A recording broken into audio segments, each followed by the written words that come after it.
ball. Stretch, stretch, stretch. You can put it on the board. Yes! Welcome to the Sports Circus. I'm the Ringmaster Sal, live from the AMP.TV studio here in fabulous Las Vegas. That's AAMP TV. Today's show is brought to you in part by Legal Shield, providing legal protection and peace of mind. Legal Shield can help with traffic tickets, texting and driving, DUIs, court appearances, estate planning, even contracts given to people they don't understand, plus a whole lot more. For more information, contact Legal Shield at 213-245-1305. That's 213-245-1305. Or visit them online for more information at nocourt.us. That's nocourt.us. And a big welcome to everybody listening in on Magic 97.9 FM right here in Las Vegas. Talk 1490 WIRB in Southern Alabama, the Florida Panhandle. Big hello to our friends on WDJY in the greater Atlanta metro market, and everybody else on our CBS, NBC, and Fox sports affiliates from coast to coast, YouTube, Facebook, and geez, how about hotel television? 650,000 rooms from coast to coast. Thanks for joining us today with a very special guest right from the top. We have a special co-pilot, and let's let him introduce himself. Hi, my name is Craig Bartock. I am the lead guitar player, producer, songwriter for the Rock and Roll Hall of Fame band Heart. And you probably know us from, well, younger people probably know us from all the stuff that ends up in movies these days and TV commercials and all that. And older folks know us from the radio and especially from MTV. And a lot of people grew up with Heart's music. And when you end up in the Rock and Roll Hall of Fame, something tells me, Craig, you probably did something right, and for a very long time. You know, the whole Rock and Roll Hall of Fame is an interesting thing. It's like, you know, I mean, me being a fan of music and rock music like everybody else, it's just sometimes you kind of shake your head and you just go, wait a minute. These people aren't in the Rock and Roll Hall of Fame, and these people are, and you don't kind of understand it, but you know, it was fun to do the Rock and Roll Hall of Fame and look out and see Jack Nicholson sitting 10 feet in front of me, giving me like a stare with his glasses on while I'm playing Barracuda. It's kind of a vision I'll never forget. Right? Did he give you that look from The Shining? Here's Johnny. No, he kind of, you know, it's kind of like he always has a "I'm sizing you up" look, and you know, and it's Barracuda. How can you size up Barracuda? Everybody knows it, loves it. Everybody knows it. I mean, who doesn't like it as well? I mean, that famous riff. Boy, I'd like for you to pick that guitar up and start playing it. That'd be fantastic. That's the one thing I think that I could probably play. My guitars are not in our mobile bubble that we have for AMP TV, but it is something that I can play. It's one of the very few things that I don't destroy. Yeah, you know, and while talking about Barracuda, it's funny because it sounds like it's a deceptively simple song.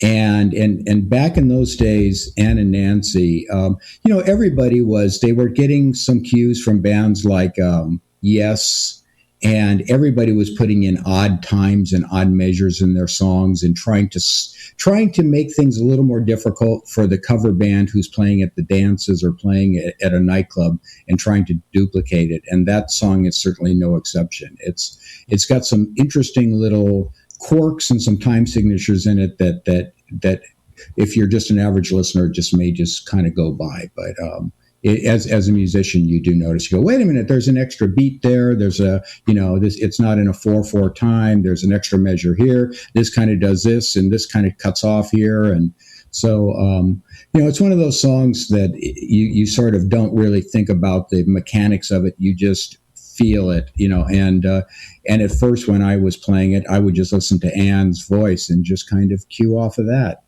You know what's interesting is nowadays, and look, I learned how to play guitar when I was just a little kid, and well, I'm not 21 years of age, right? So we had to learn how to read music and do the right thing. And nowadays, talking to a lot of the people that come on from the music world, they learn by ear. They don't, I mean, it's almost as if they are music illiterate. They don't read music traditionally as one would be taught to read music. You know what I'm talking about?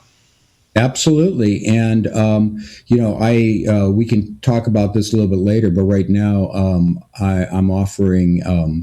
I came up with this concept of musicality, and it actually is exactly what you're talking about, because you get you get students and musicians who come from like Berklee School of Music, or they come from the Guitar Institute, and you walk out and you learn all of your scales, you learn the music theory, but you don't necessarily learn, at the end of the day, a very small percentage of what you learn you're actually going to use.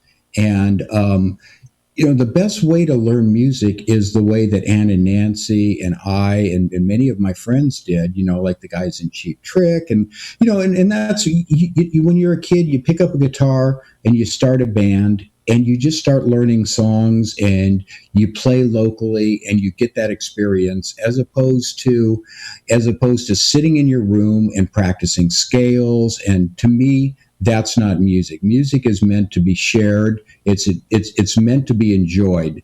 And so oftentimes people get into the weeds of what music really is with theory and everything like that. It stops being fun. It becomes math. Music is not math. It's a form of expression and a form of enjoyment.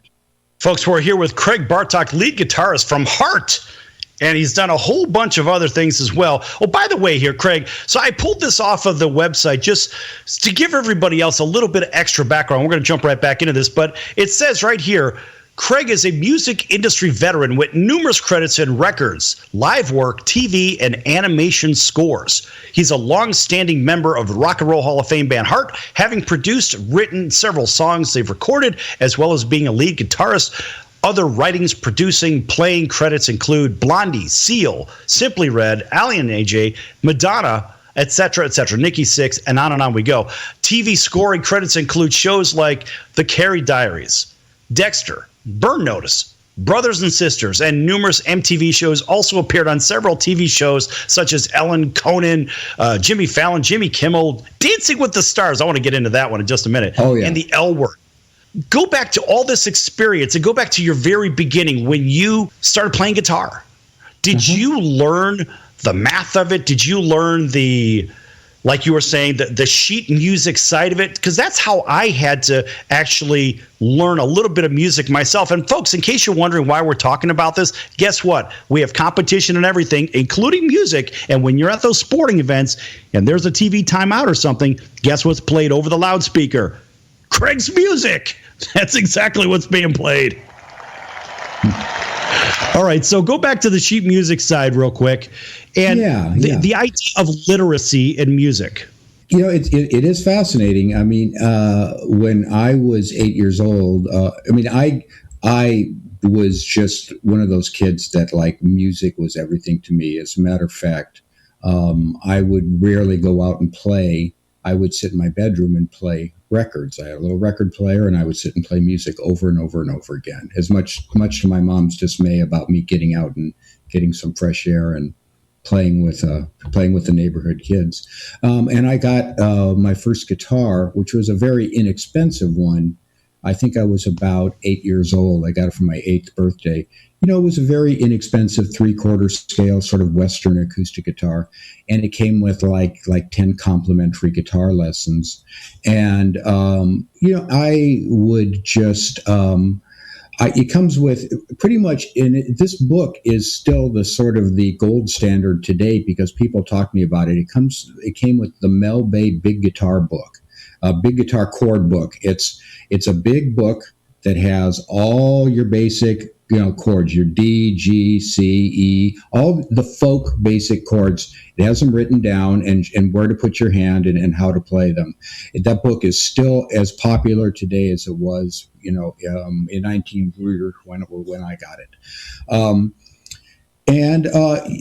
I just played that acoustic guitar, and then I really, really wanted an electric guitar. So back in those days, you could get an electric guitar pretty much anywhere. You could go to Sears and get an electric guitar.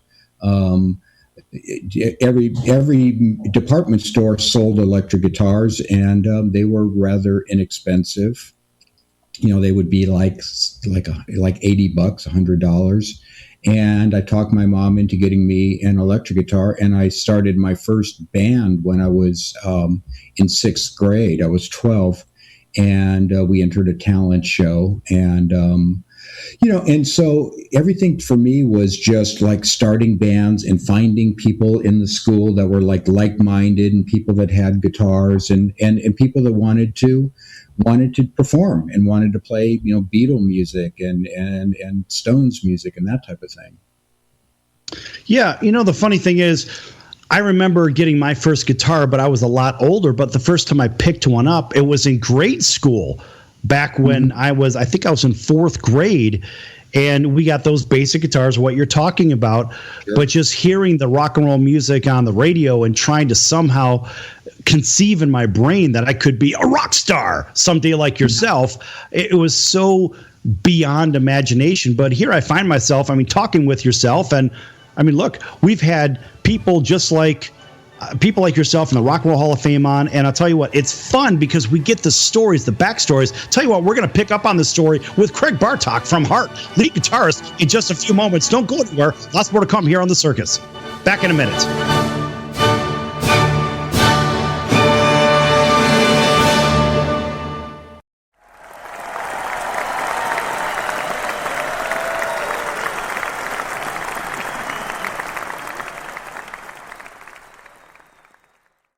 Do you own a timeshare? Well, face the facts. You made a mistake. You made a bad purchase. A timeshare is not an investment. It's a money pit that continues forever. If you use your timeshare, that's great. But if you don't, and you want to legally get out of your contract, call my friends right now at the Timeshare Exit Hotline. They're an experienced team of lawyers who help good people like you get out of a timeshare contract that they just don't want. Don't throw away your money on maintenance fees. Use it for things you really want. We can help you end your timeshare contract and stop the money drain immediately. If you're ready to move on with your timeshare, call our team right now. Cancel your timeshare now with a free call. 800-741-9557. 800-741-9557. 800-741-9557. That's 800-741-9557. Can your IRA stand up to the next financial crisis that our top economists are saying is at our doorsteps? By allocating a percentage of your IRA into physical gold and silver with a tax-free rollover, you can diversify and safeguard your holdings from turbulent markets and economic downturns by putting your IRA back on the gold standard. Find out how to safeguard your assets with a tax-free rollover with a Genesis Gold IRA, the only IRA that can hold physical precious metals. Call now for your free gold and silver report. Protect your IRA today with one simple phone call and learn how to qualify for up to $10,000 in free silver. Call Genesis Gold Group, empowering faith-driven stewardship. 800-932-5517. 800-932-5517. 800-932-5517. That's 800-932-5517. That's the sound of sizzling, dry-aged USDA Prime Wagyu and Angus steaks from UpperCutChops.com. Their best-in-class filet mignons, New York steaks, and the king of all steaks, the tomahawk and cowboy cut ribeyes are the best in the business. Even their Prime Wagyu burgers will likely be the best you've ever had. Browse the full selection of steaks and chops at UpperCutChops.com from the comfort of your home or on your mobile device. UpperCutChops.com delivers all natural, dry-aged USDA Prime Wagyu and Angus steaks and chops directly to your door, without the hassle of going to the grocery store and fight crowds to pick from a small selection of average at best meats with injected steroids, fillers, and coloring added to look good. Find out what's for dinner at UpperCutChops.com or call 702-799-9935. That's 702-799-9935. 702-799-9935. Or make your selection directly at UpperCutChops.com. Hey everybody, this is Barry Katz from the Industry Standard Podcast, and you're listening to the Sports Circus with Sal Tuzzolino.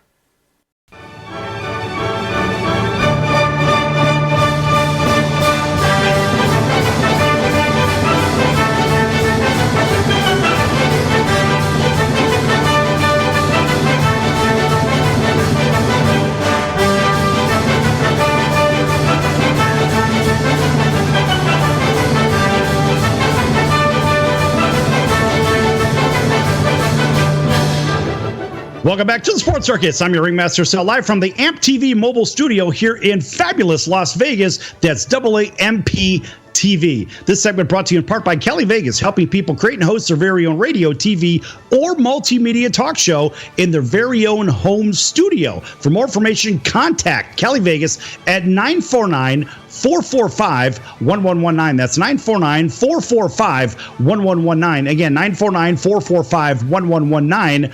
Or visit them online for more information at calivegas.com. That's CALI Vegas.com.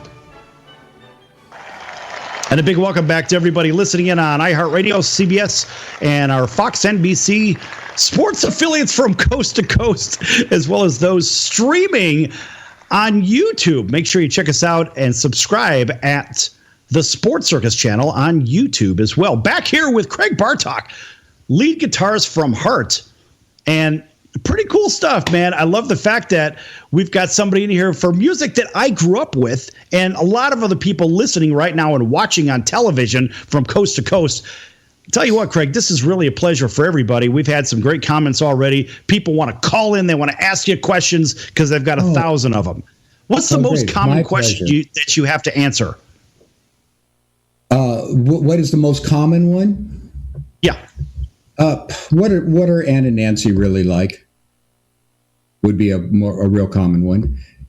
And the answer is they're both wonderfully, well, they're both sisters to me, and if I get into sort of my history with the band, they're both really, really wonderful, easygoing people. They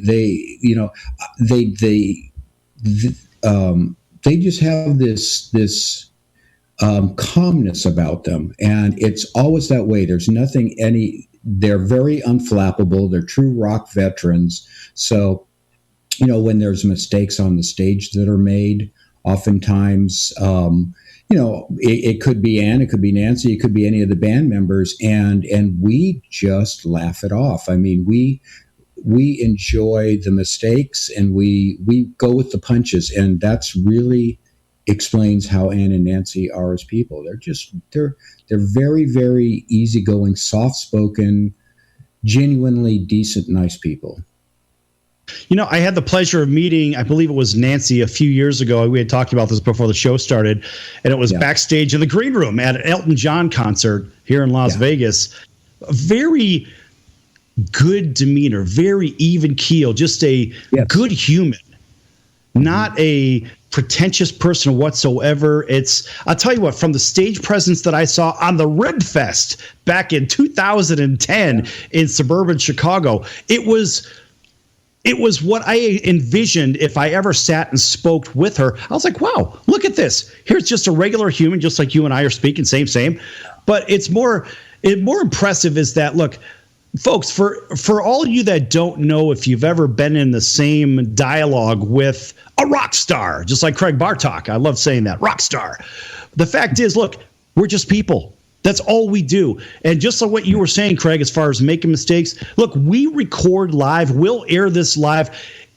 You never know what's going to happen. Something comes out. We don't fix it in the mix. We just leave it go. Whether it's a live broadcast, a recorded show, even if it's recorded, guess what? Everything is live. Mistakes are good because people need to see the human side of the business too. Would you agree? Absolutely. And getting back to what we were talking about, none of us have really ever sort of bought into that whole showbiz thing. And it's that type of attitude, that whole type of thinking that I'm different. Because of what I do for a living, I've never bought into that. And as a matter of fact, I try to really go out of my way to remind people that I talk to that it's just like, it's just a job like anybody else's job. And it doesn't make me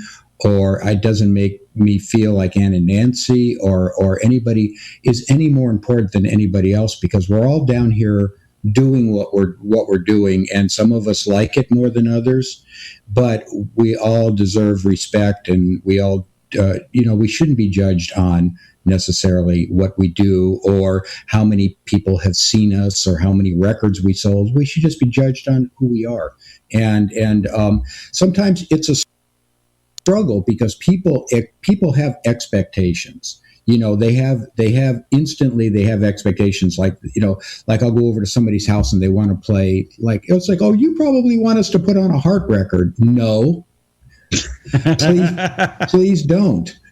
Please don't. It's like, oh, to me, that's like, what do you do for a living? Oh, you're a doctor. Okay. Do you want to wear a stethoscope and put on a white lab coat while you're talking to me? It's like, no, this is work.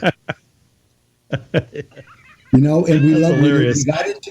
we got into it because we love music, but not buying into the showbiz thing is huge. I mean, because, some people probably really enjoy being treated differently and being treated, being put on a pedestal. But believe me, it's very, very disingenuous and it's very shallow. Right, folks, we're here with Craig Bartock, lead guitarist from Heart, from the Rock and Roll Hall of Fame band. A big welcome back to our CBS, NBC, and Fox Sports affiliates from coast to coast. All right, so Craig, let me ask you this. If you're sitting in a room and you want someone to play the music on, put some music on, what is it that you want to hear?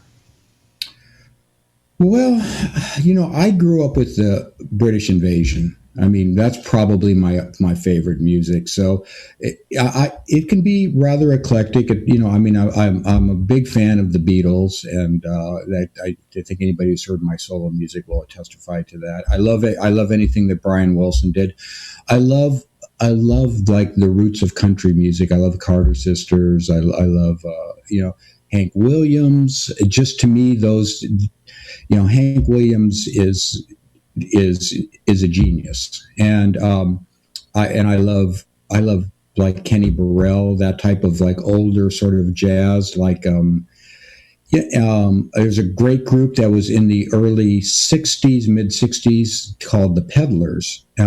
It's a jazz group. It's a Hammond organ, bass, and drums, and they used one of the Peddler songs in the TV show Breaking Bad.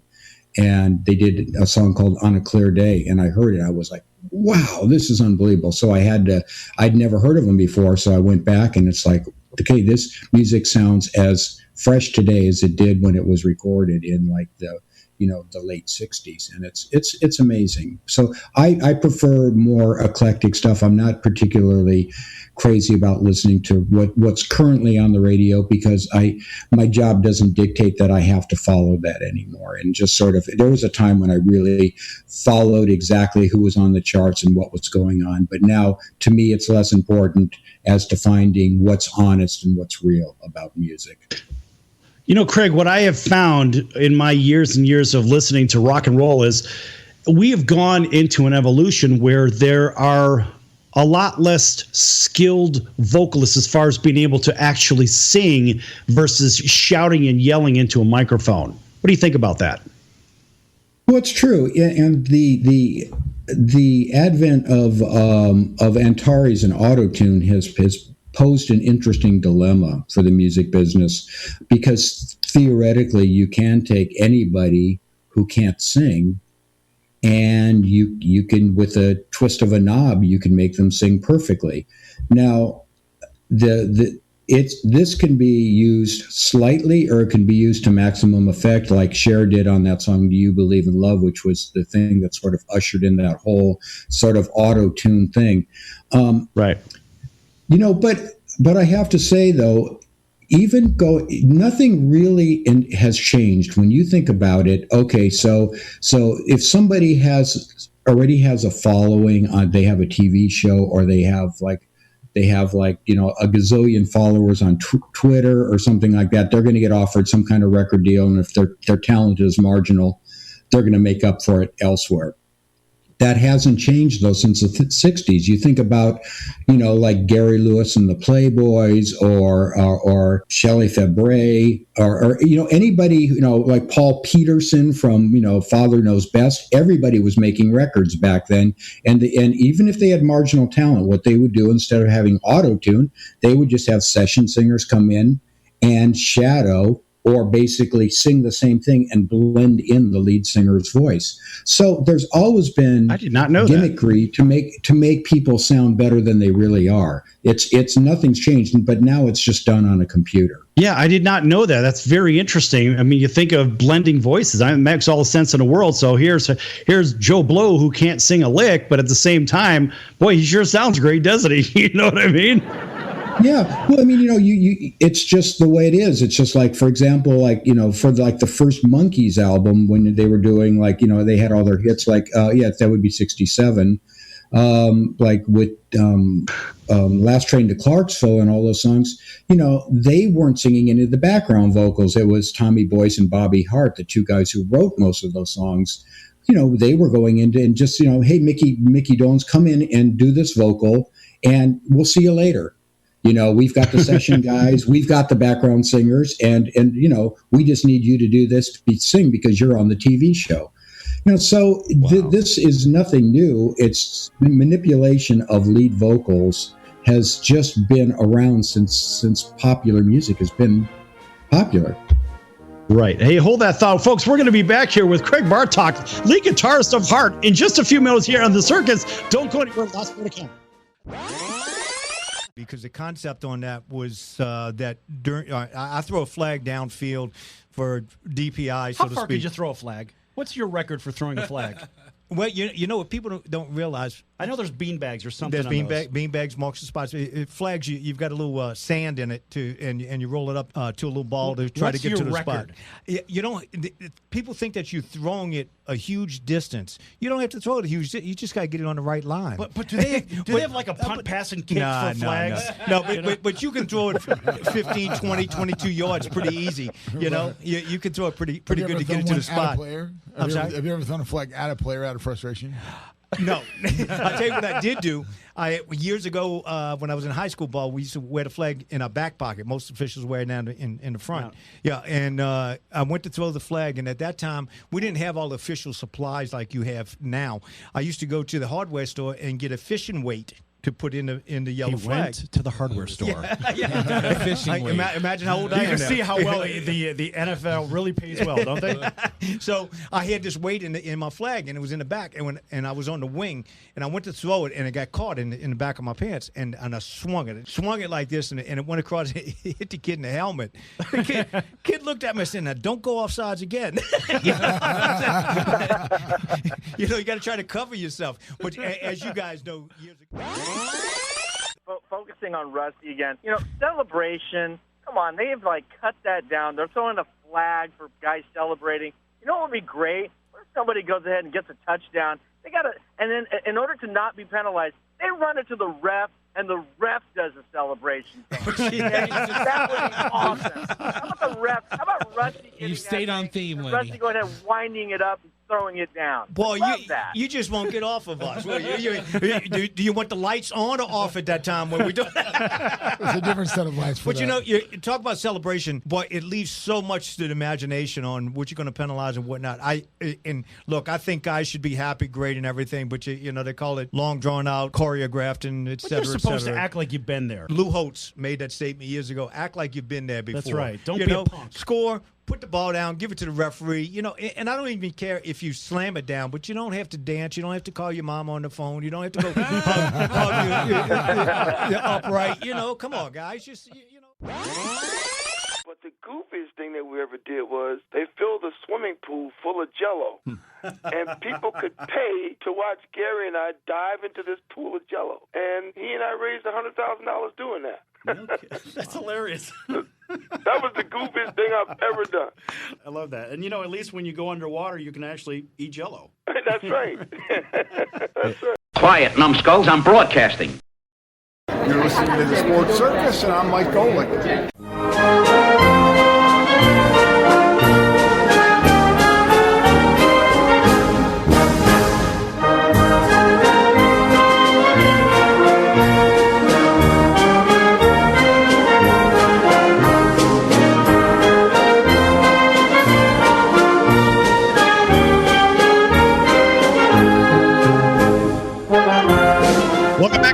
Circus. I'm your Ringmaster Sal, live from the AMP TV mobile studio here in fabulous Las Vegas. That's AAMP TV. Folks, make sure you check out thesportscircus.com for our upcoming guests, our prior guests, our podcasts. Also, check out our partners as well. Some of those are fantastic, great charities represented, and schools. One of them is the College of Southern Nevada Athletics. Check them out for their upcoming events and games at csncoyotes.com. That's csncoyotes.com. Back here with Craig Bartock, lead guitarist from Heart. And a big welcome back to everybody listening in on our CBS, NBC, and Fox Sports affiliates from coast to coast, Magic 97.9 FM, right here in Las Vegas. Those watching us on YouTube, make sure you go to the Sports Circus and subscribe on YouTube, as well as those on Hotel TV. Folks, we're everywhere. And Craig was telling us about having 10,000 songs carried around in between segments. What do you think about that now? You have 10,000 songs in your pocket. You don't enjoy any of them, right? Well, see, that's the funny thing. I think it's human nature. The more choices we have, the less we appreciate it. You know, it's like you can look at your TV now, and it's like I've got over 1,000 channels, and probably how many do you watch? Like 8, 5, 10 at the most. And it's the same with like Netflix. I mean, I've got this.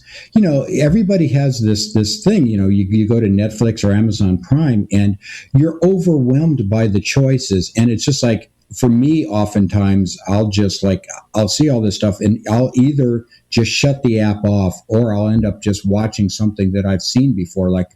It's like the equivalent of like comfort food.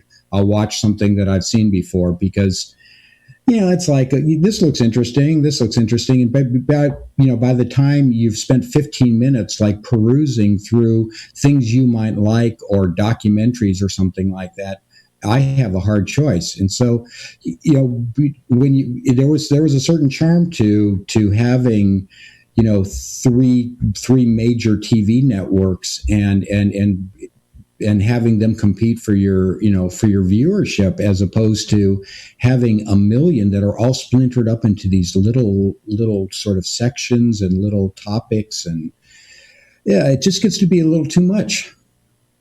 Yeah. It's kind of like going to, certain restaurants. And I know there are certain ones that I like to go to. I like the old school family restaurants, and normally there are 1,000 things on the menu, but I always gravitate back to like the hot turkey sandwich with mashed potatoes or something.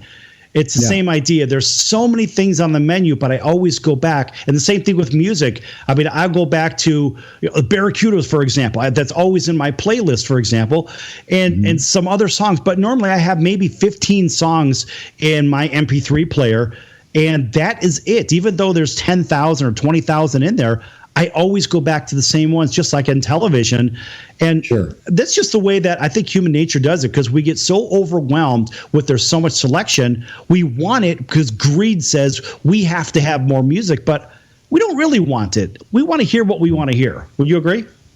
Oh, absolutely. It's one of the true, the information age. We could spend 2 hours just talking about how it's affected us and how it's divided us and polarized our country.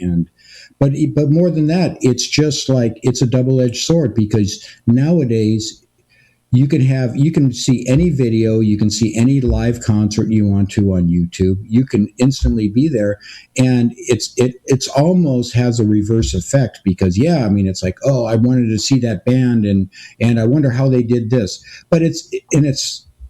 But the double-edged sword is like, when I'm on stage and we're playing, say, Barracuda, for example, I'm looking down in the audience, and I'm seeing no less than 50 people holding up their cell phones and knowing that this is going to be on YouTube like tomorrow or that night.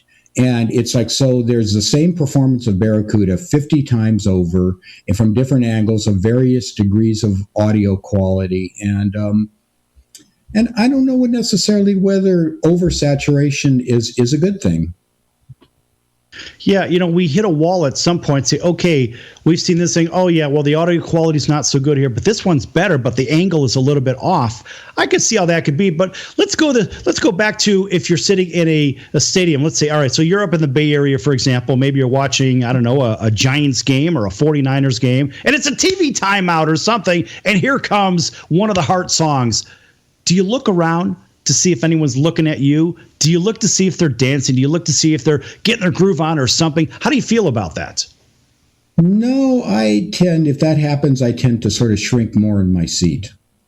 Honestly, it's like, I want people to enjoy Heart music or my music or the music that we've done together. And, but like we were saying earlier, like buying into the showbiz thing and everything, I would just honestly, for pretty much every situation, I would prefer to be anonymous. And I really, really enjoy it that way. A lot of people in your position have said the very same thing. They don't want to necessarily be noticed in the crowd. They just want to enjoy the event. So somebody in the chat from AMP TV has asked, is HEART an acronym? I don't necessarily know the origins of I know that when Ann and Nancy were kids, they had a folk group together and they called themselves the Viewpoints. I think they were trying to be very, very esoteric and very verbose. And then when Ann went up to Seattle to become a lead singer in the band, and Nancy was too young, she had to stay in school, I believe they were called, somebody would know this, I think they were called Wild Heart or something like that. And they were touring Canada, playing all the clubs. And then when Nancy got to be old enough, she came up and joined the band as the rhythm guitar player. And I think that's when they dropped the name, when they got their first deal in Canada, they dropped it to Heart. And I think that, knowing Ann and Nancy and how warm they are, it really does fit with them. But you have to remember that the original situation, they were just two members of a band. Ann was the lead singer, Nancy was one of the guitar player with 3 and 4 other musicians who happened to be males. So Heart sort of eventually did morph into becoming Ann and Nancy. But I know how Ann and Nancy feel. They love, like Ann in particular, she loves being in a band. She loves the fact of, she loves like looking around and seeing people that she's been with for years and the camaraderie.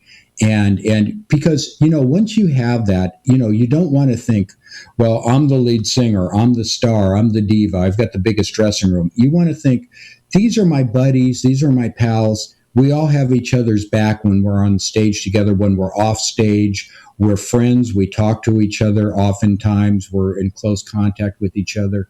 And that, I think that shows in the music live, and it definitely shows with our enjoyment of it. We're to the point where we can read each other's minds on stage, and we know when somebody's going to make a mistake, and we're there to cover it up for each other. And with that being said, I just want to point out that everything that Heart has ever done live is always live. We don't pitch correct. We don't have Pro Tools or anything pre-recorded running in the background. Everything we do is live. So if there's a train wreck on the stage, so be it. And we love that, because that proves that we're human, and it proves that this train wreck is cool, because this audience is going to experience this, and them alone, because it's only going to happen once like this, hopefully. It's funny you say that. I'll close the segment out with this. We have one more segment behind this one. I went to the MTV Video Music Awards in 1992, and I remember when Nirvana was up on stage, and at the end of the song, I forget, I think it was Heart-Shaped Box or something like that. Anyway, the song that was played right afterwards, one of their guitarists threw the guitar way up in the air while the other one slammed a guitar down on the stage. Well, unfortunately, at that time, the guitar came down and smashed that dude right in the head. It hit him square in the forehead. And of course, you could hear MTV, everybody is saying, go to break, go to break. And the guy's laying on the stage with a bloody head. Folks, if you don't believe me, just go and YouTube it along with the Sports Circus. Make sure you subscribe. But check that out, and you'll see the guitar clanks him right in the head. And I was there for that. And again, that was live. So, Craig, I love the idea that when Hart is performing something, you're not going to fix it. You're just going to go ahead and march right through it. And I love that human side of it. Oh yeah, we laugh, and afterwards we just get together in the dressing room. We just look at each other, and if somebody has a recording of it, we love to watch it over and over again. It's like, this was great. Yeah, those are the great things that happen. As I see it, whether it's television or radio, whatever, look, everyone's so concerned about sounding perfect on their podcast or some garbage like that. I'll tell you what. We make mistakes. I've already made 3 or 4 mistakes in this show, and I can't help but laughing because you just have to laugh it off and get over it. But I think people love the idea, whether it's music or whether it's television or whatever it is. You know what I mean, Craig? It's got to be real. That's the thing about any media or entertainment. It's got to be honest. That's the ultimate filter that comes down to. And music nowadays sometimes isn't as honest as it could be. Music has to be honest because that's the only way it's going to touch other people. Right. Folks, we're going to be back here with lead guitarist from Hart, Craig Bartock. He's done a lot of other stuff. We're going to get into that in the next segment. Don't go anywhere. Lots more to come here on The Circus.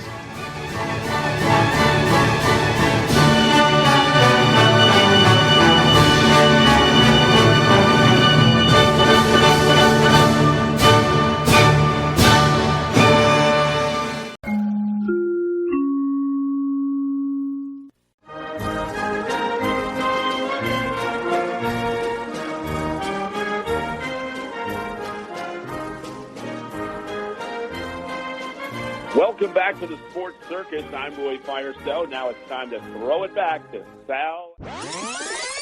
My favorite one had to do with the Green Bay Packers. And I love the fact that they dealt off Ty Montgomery because of a blown assignment.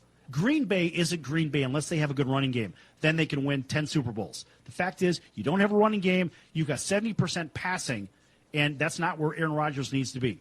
He needs to be in a position where he's got a running game to offset the passing game and so forth. I like the move. Green Bay didn't have a running game anyway, so all they're doing is saying, we're going to get rid of you because you don't follow instructions.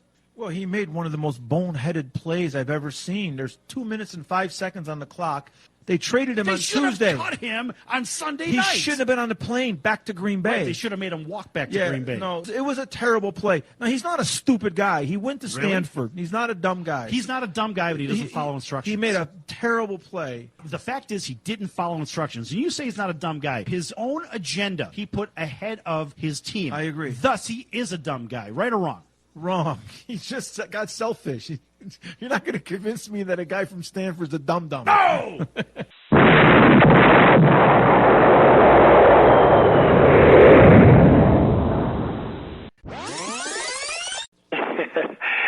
Yeah, this is Sidney Justin from The Miracles.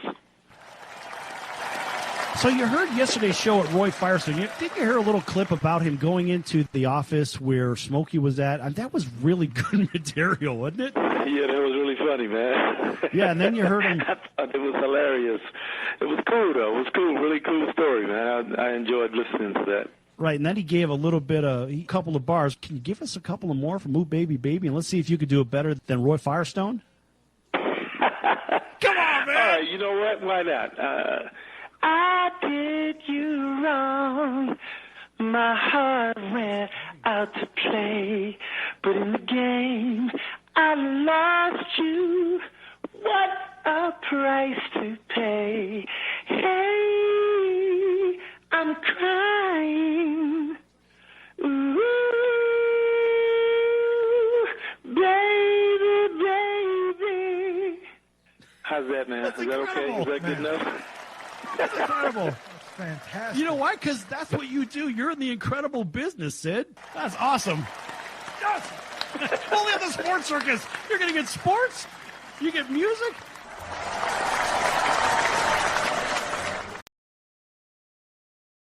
Hey, this is Tommy John, and you're listening to the Sports Circus.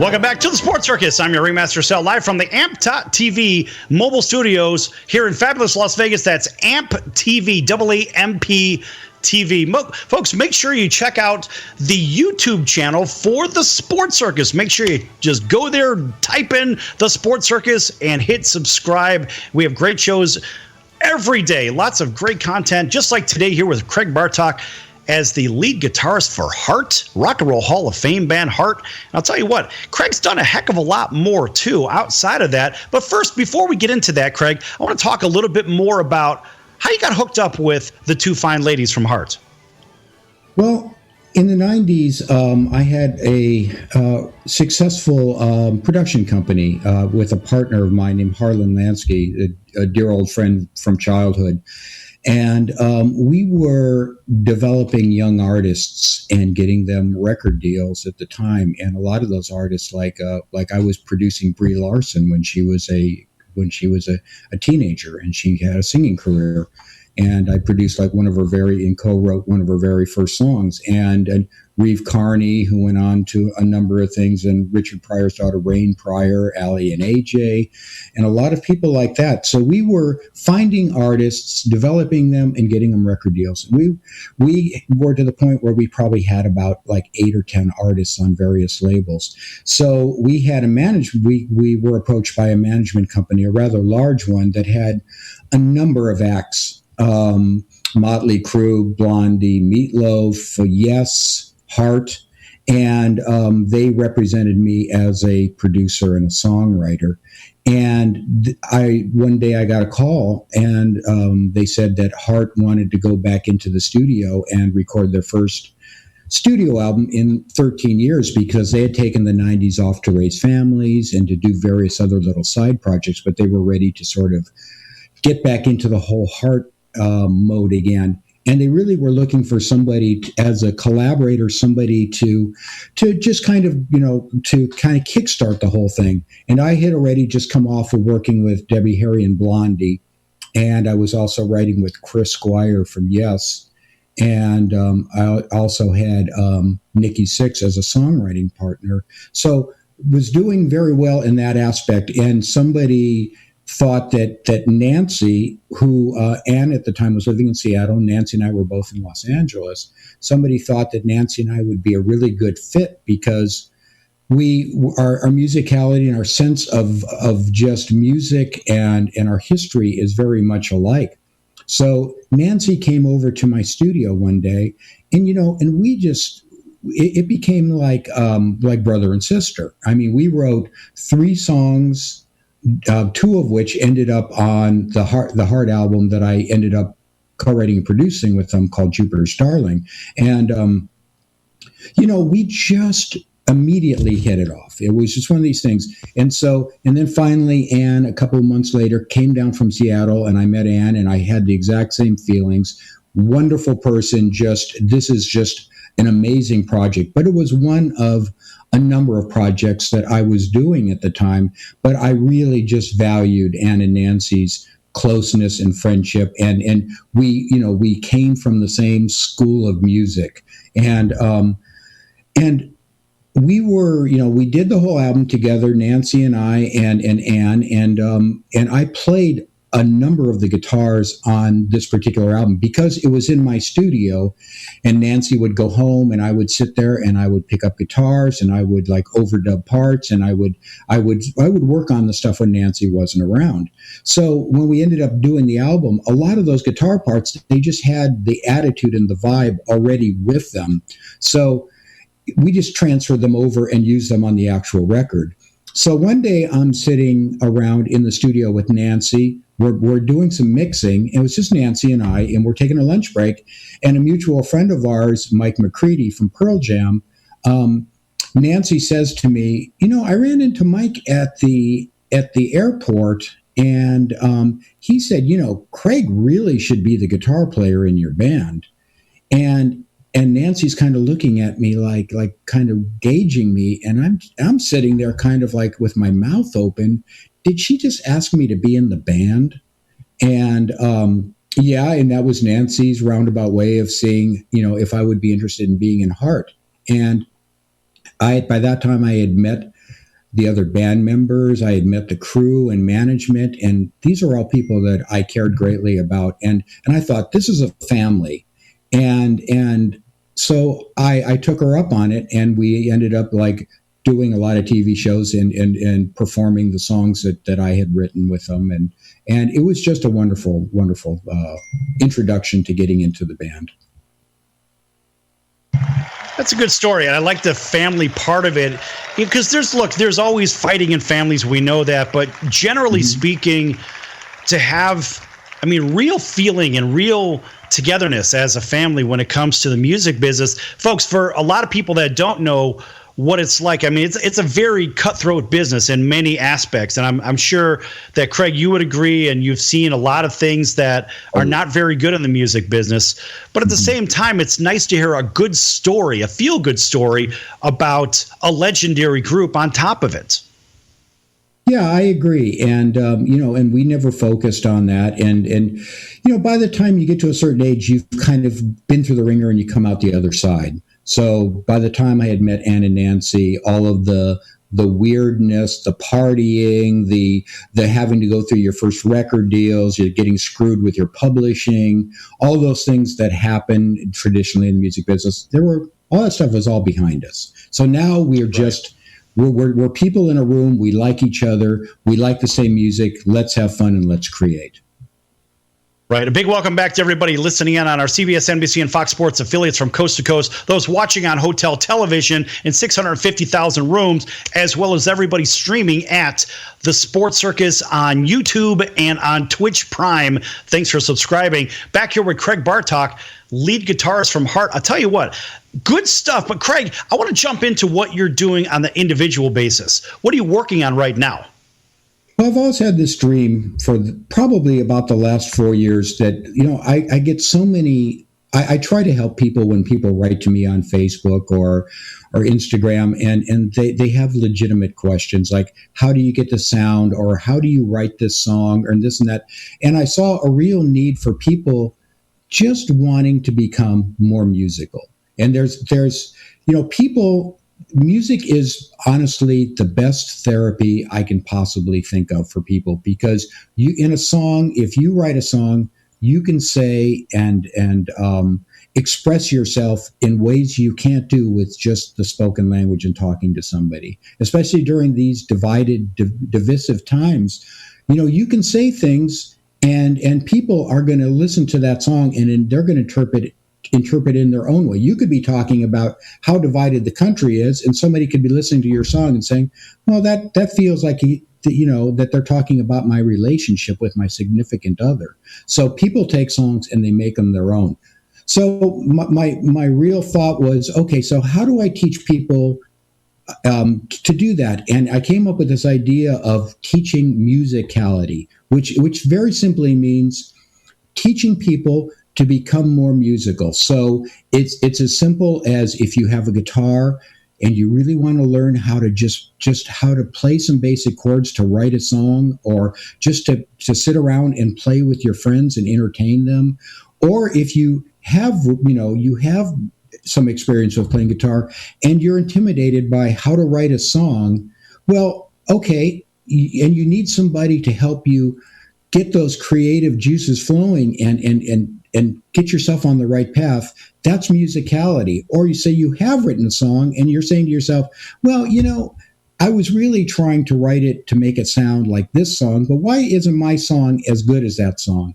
Well, there's a couple of formula things that you just need to know, and it's not brain surgery, and these are the things that I teach people as how to enjoy your journey with music.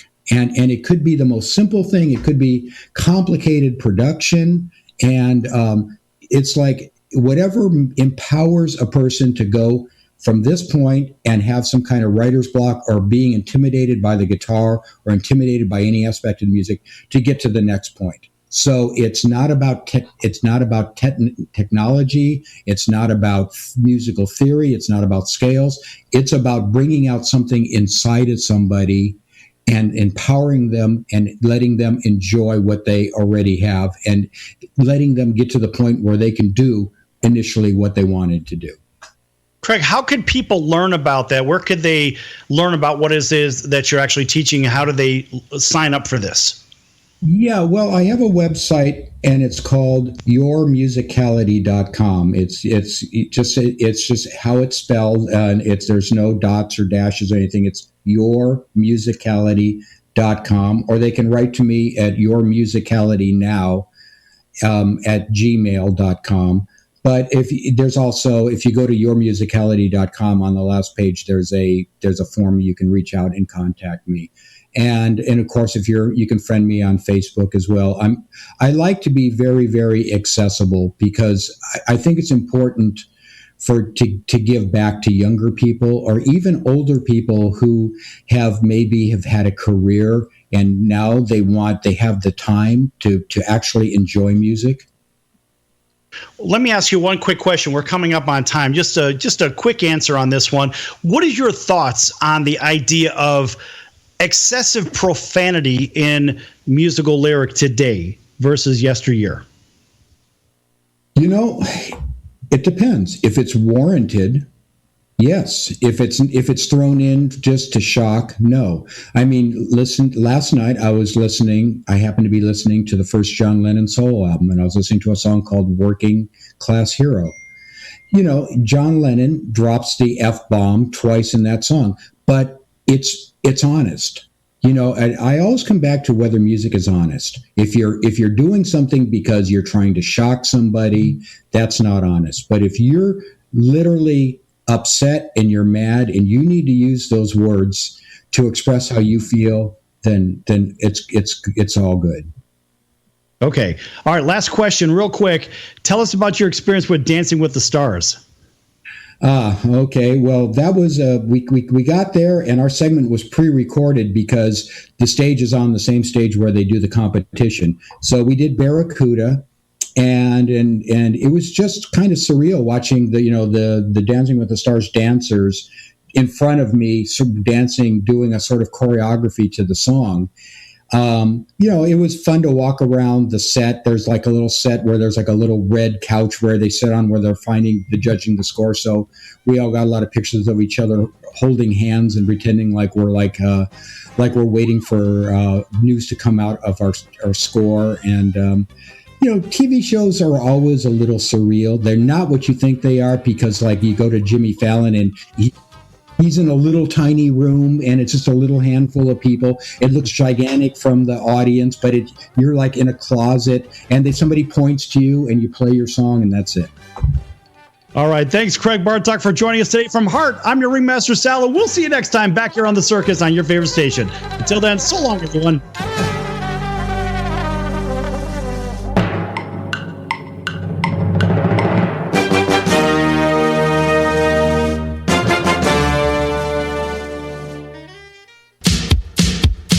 So, you want to be in show business. Do people tell you that you're really funny, you have a great personality, and you should have your own talk show?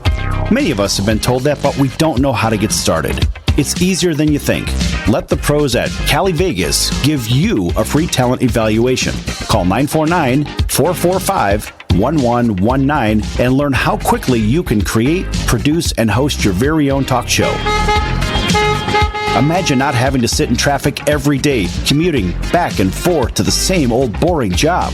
Get started in television or radio today with your free talent evaluation from Cali Vegas. Call 949-445-1119 or visit them online at calivegas.com. KCAA Loma Linda, 1050 AM, 106.5 FM, and now 102.3 FM.